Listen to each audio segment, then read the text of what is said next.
The galaxy was full of life. 1,000 empires ruled the stars. Some were ancient, older than the suns they orbited. Some were young, still learning how to hold power. But all of them shared one thing. They all feared the same name: Deathworlders. That word was never spoken loudly. It was whispered in shadowed halls, spoken only in warning. Deathworlders were the creatures born on planets too cruel to exist. Worlds of fire, poison, storms, and predators. Worlds where only the strongest survived, and the weak did not last a single day. The Council of Elders had studied these creatures for centuries. Records told of planets where gravity crushed bones, where air itself was toxic, where oceans boiled and froze in the same cycle. And yet, life survived. Life thrived. Creatures rose from those worlds, scarred, powerful, and merciless. To the soft races of the stars, Deathworlders were nightmares. They were living proof that the galaxy itself could produce monsters. And yet, even the Deathworlders had limits. Even they were predictable. They fought, they killed, they conquered, but everyone knew their patterns. They burned bright and then they burned out. The galaxy had learned to deal with them. Empires made treaties. Fleets built weapons to match their strength. Over time, Deathworlders became something dangerous, yes, but manageable. Until the rumors began. At first, it was only whispers from deep space. A lost scout ship. A strange new signal. A survivor who spoke of creatures who were not Deathworlders, but something else. Something worse. The Council dismissed it. Surely no race could be worse than Deathworlders. Surely nothing new could shake the balance of power. But then, an outpost disappeared. No distress call. No wreckage. Just silence. A fleet was sent. 50 ships, armed with the finest weapons of 3 empires. Their orders were simple: investigate, report, return. They never returned. The last transmission was short. A scream. Static. And then nothing. The Council gathered in panic. Leaders of 100 worlds stood together, their voices full of fear. What could destroy 50 ships? Who dares attack without warning? Is it the Deathworlders again? But the answer was not Deathworlders. The records showed no such activity from their worlds. Something new was rising. Something the galaxy had not seen before. One of the oldest elders, a being with 1,000 years of memory, spoke a single word: humans. The hall grew silent. Few had heard the name. To most, it was meaningless. Just another small race, from some forgotten corner of space. But the elder knew better. They come from a death world. Not the worst, but bad enough. Gravity heavier than ours. Storms, quakes, beasts with teeth and claws. Yet they survived. And they did more. They grew faster than any species I have ever seen. The others laughed at first. Humans? Small, fragile, weak? Their bodies could be broken by a single strike. Their lifespans were short. Their weapons, primitive. Surely they could not be worse than the great Deathworlders. But the elder shook his head. His eyes, dark and heavy, looked across the hall. You do not understand. Deathworlders fight with strength. Humans fight with something else. They fight with ideas. They fight with madness. They fight until nothing is left standing, not even themselves. The council fell silent again. Reports continued to arrive. A trade convoy destroyed, but not by brute force, by traps, tricks, strategies no alien mind had imagined. A massive warship lost to a single human vessel, not because of stronger weapons, but because the humans had turned their own systems against them. Every story ended the same way. Not with survivors. Not with prisoners. Just silence. Fear spread like fire through the stars. If the humans were weak, how could they do this? If they were fragile, how could they win? The answer was more terrifying than strength. Humans did not stop. Humans did not fear death. Humans did not play by the rules of the galaxy. The council tried to send peace envoys. None returned. They tried spies. None returned. They tried fleets. None returned. It was as if the humans were not fighting for victory. They were fighting for something else. Something no alien could understand. Whispers spread across the stars. Maybe they are not worse than Deathworlders. Maybe they are death itself. In the shadows of the galaxy, empires began to tremble. Deathworlders had always been feared for their violence. But this was different. This was not violence for survival. This was something colder.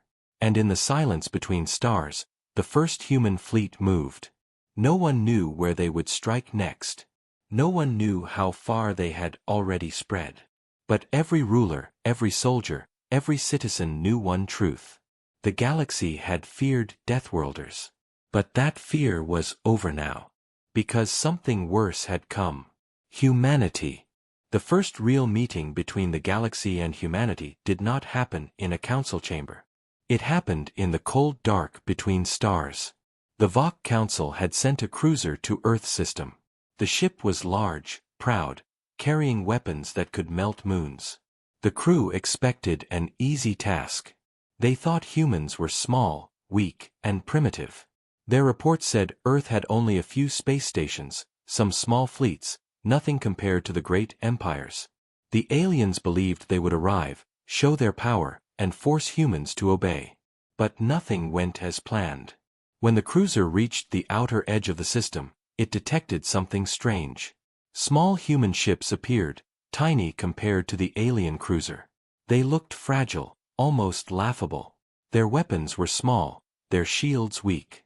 The alien commander smiled. This will be easy. He opened communication and demanded surrender.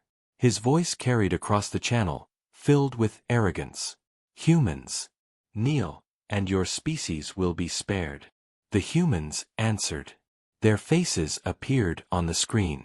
They looked soft, their skin pale and thin, their eyes small compared to alien predators. Yet, there was something in those eyes, something sharp. They did not beg. They did not fear. They only said one word. No. The alien commander laughed. Weak creatures daring to defy his empire? He ordered his gunners to fire. Beams of light shot toward the small human ships. The first volley should have destroyed them instantly. But the beams hit nothing. The human ships had already moved. Too fast. Too strange. Their flight patterns were chaotic, twisting, unpredictable. No alien pilot would ever fly like that. The commander grew angry. Destroy them. Again, his ship fired. Again, the humans slipped away. They did not match strength with strength. They used speed, confusion, and tricks. Then, the humans attacked. Their weapons were small, yes, but they did not target shields. They aimed for weak points. Power lines. Sensor arrays. The alien ship's vision went dark. Systems began to fail. The commander shouted orders. Repair. Fire back. Crush them. But the humans were already inside the cruiser's defenses. Their tiny ships darted close, too close for the big guns to track. They moved like insects around a beast, stinging again and again. The crew panicked. The mighty cruiser, once unstoppable, was blind, bleeding energy, drifting helplessly. And then, the humans did something no alien expected. They boarded. Alarms screamed as human soldiers cut through the hull. They were smaller, weaker looking than the armored alien guards. But they moved with terrifying purpose. They used cover, traps, and weapons designed not for show, but for killing. The aliens fought back. They were stronger, taller, with claws and armor.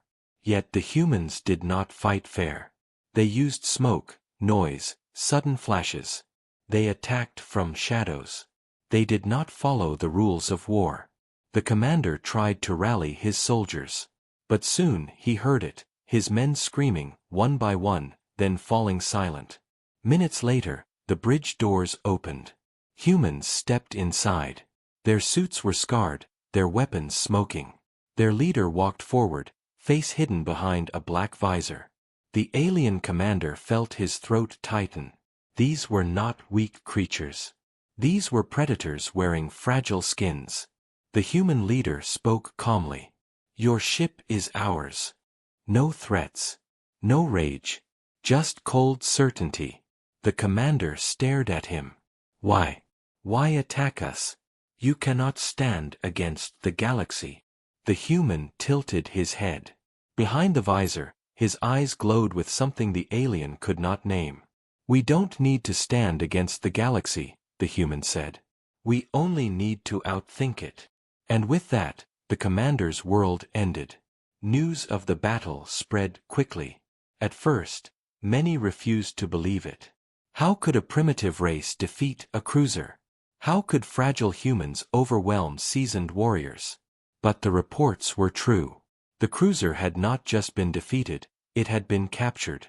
The humans had taken it apart, studied it, learned from it. In weeks, they understood weapons that had taken other species centuries to master. That was the true danger. Humans did not only fight. They learned. They adapted. Every alien who faced them noticed the same terrifying truth: humans never repeated the same mistake. They treated war like a game of puzzles, and every puzzle they solved made them stronger. The galaxy had seen strength before. The galaxy had seen monsters before. But this was something new. Humans were not the biggest, not the strongest, not the fastest, but they were clever. They were stubborn. And they were willing to do anything to win. Whispers spread through the stars. If this is how they fight now, when they are young, what will they become in a century? Some empires prepared for war. Some searched for alliances. Others thought about peace. But all of them felt the same cold fear. Deathworlders had been terrible because of their raw power. But humans were worse because they were unpredictable. No one knew what they would do next. No one knew what they wanted. And in the dark, human fleets kept moving, faster and faster. The galaxy was beginning to understand. The real war had only just begun. The galaxy had always feared strength. It had feared claws, teeth, armor, and brute power. That was why Deathworlders were hated and respected. They were beasts that crushed anything in their path. But humans were different. At first, many still laughed at the stories. One cruiser lost? It must have been bad luck. Reports of humans defeating soldiers? Impossible.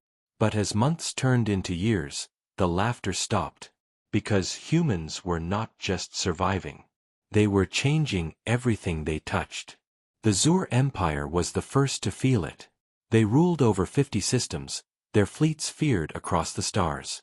When humans struck their border outpost, the Zur responded with fury.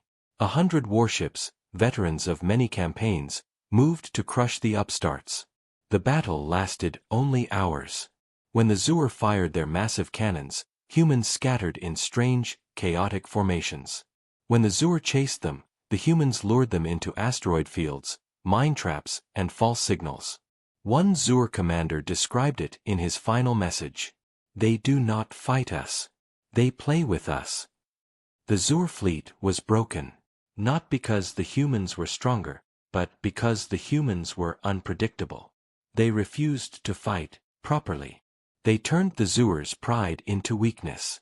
And when the Zur survivors limped home, they found something worse than defeat waiting for them. Their people, once loyal, were no longer sure of their empire. Human messages had already reached them. Broadcasts of freedom, unity, and rebellion. Entire colonies rose in revolt without a single human ship landing. The Zur realized the truth too late. Humans did not conquer only with weapons. They conquered with words. Other empires saw this and trembled. For Deathworlders, you built bigger guns, thicker armor, stronger fleets. That worked against beasts. But how do you defend against ideas? The Zell Dominion tried. They silenced human broadcasts. They executed anyone who spoke of them. They banned all contact. And still, humans slipped through. Not with fleets this time, but with whispers. A single trader, a single smuggler, a single message hidden inside a signal. Wherever the Dominion silenced, humans lit another fire. Rebellions spread. Colonies demanded rights. Soldiers deserted. Some even switched sides, bringing ships to the humans. For the first time in centuries, the galaxy began to shift. Not because of battles but because of change. On the battlefield, the fear grew even sharper. Humans showed a trait no one had ever seen before. They adapted faster than anyone imagined. If you used a new weapon against them once, it worked. If you used it twice, it failed. Aliens fired plasma cannons? The next battle, humans wore armor that bent plasma away. Aliens unleashed bioweapons? Humans turned their own medicine into cures within weeks. Every enemy strike was not only survived, it was stolen, studied, and turned back against them. A Varn admiral once said, before his empire fell, "Fighting humans is like fighting water. Strike them, and they flow around you. Block them, and they rise higher. Crush them, and they slip through your hands. You cannot win." But the most terrifying truth was not how humans fought. It was why. Deathworlders fought for dominance. For land. For survival. Everyone understood that. But humans fought for something no one else could see. They fought for ideas. Freedom. Justice. Future. Hope. To the galaxy, these words were strange. Empires ruled by fear and strength could not understand why fragile creatures would fight endless wars not for resources, but for belief. And yet, that was why humans never stopped. Why they never gave up. Why they kept rising even when beaten. They were not defending just themselves. They were defending the very thought of what they could become. Soon, empires began to fall. Not with fire, but with whispers. Entire worlds switched sides before fleets could even arrive. Armies surrendered, not because they were weak, but because their hearts had already changed. The galaxy realized, with growing terror, that humans were not worse than Deathworlders because of their power. They were worse because they infected everything. They infected minds with ideas. They infected battles with chaos. They infected the future with possibility. And once a species touched humanity, they were never the same again. One council elder, old and wise, said it best. His voice shook as he spoke to his people. Deathworlders are predators. You see them, you fear them, you prepare for them. But humans are not predators. They are fire. They spread. They consume. And when they pass, nothing remains the same. Across the stars, fear became certainty. The galaxy had once believed Deathworlders were the ultimate nightmare. But now they understood. Deathworlders killed bodies. Humans changed souls. And that was far, far worse. The galaxy had changed. Empires that once stood unshaken were now trembling. Colonies whispered human words in secret. Soldiers doubted their commanders. Rulers sat in their palaces, staring into the stars, knowing something unstoppable was moving closer. At first, they had called humans weak. Then they called them dangerous.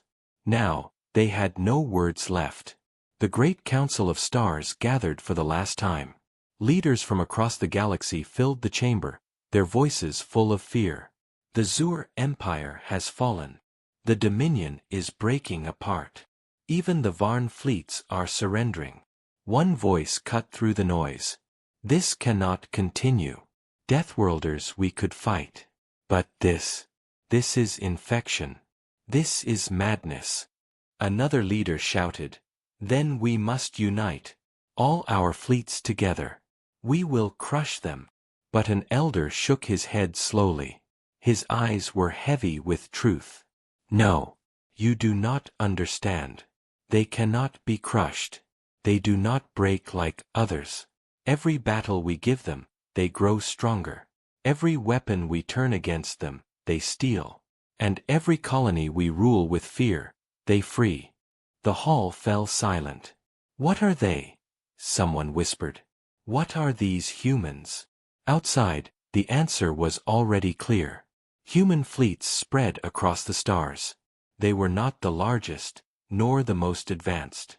But everywhere they went, the same thing happened. Planets did not resist them. Planets joined them. Not because of force, but because of choice. Aliens who had never dreamed of freedom now dreamed of it every night.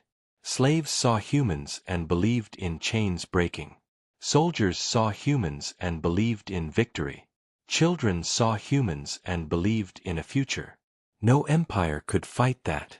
One captured alien soldier explained it with trembling words. He had fought humans in 3 battles. He had killed them, wounded them, watched them burn. But still, they came back. They are worse than Deathworlders, he whispered. Deathworlders destroy what they touch. But humans change what they touch. They look at you, and suddenly you are not the same. Suddenly, you begin to hope. His voice broke. And hope is more dangerous than any weapon. The galaxy now feared something deeper than death. It feared transformation. Deathworlders had been monsters of the body. Humans were monsters of the mind. They did not just kill enemies. They made enemies into allies. They made allies into believers. And once belief spread, it could never be silenced. In the final days of the old galaxy, the last great fleets were launched. Hundreds of ships from dozens of species gathered, their weapons shining brighter than suns. It was the largest force ever seen in history. They marched together, not for conquest, but for survival. They would destroy humanity before it was too late. At the edge of a dying star, they met the humans. The alien fleet stretched across the void, massive, endless. The human fleet was smaller, fragile compared to the giants. And yet, not a single human ship turned back. The battle began. Beams of light tore through the darkness. Planets trembled from the shock waves. For hours, the void itself seemed to scream. And then, slowly, the galaxy watched the impossible. The great fleet began to break. Not because the humans had stronger weapons, but because the humans fought like nothing ever seen before. They sacrificed without hesitation. They attacked without fear. They adapted, shifted, twisted the battle until chaos itself was their weapon. Alien captains who had survived hundreds of wars felt something they had never felt before: hopelessness. Because no matter what they tried, the humans always came back. Always. By the time the last shot was fired, the truth was clear. The galaxy had not destroyed humanity. Humanity had destroyed the galaxy's belief in its own strength. When the smoke cleared, humans stood victorious. Not just because of ships. Not just because of weapons. But because they had turned the very idea of fear against their enemies. The old galaxy was dead. The new one belonged to humans. In the centuries that followed, children of 1,000 species grew up under human banners.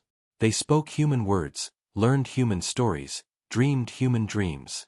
The elders remembered the old days, when the galaxy had feared Deathworlders. But the young did not even know that word anymore. They only knew one name: humanity. And somewhere, deep in the stars, a forgotten council record still whispered the line that had once been prophecy. The galaxy feared Deathworlders. But now, it fears something far greater. It fears the humans who came after.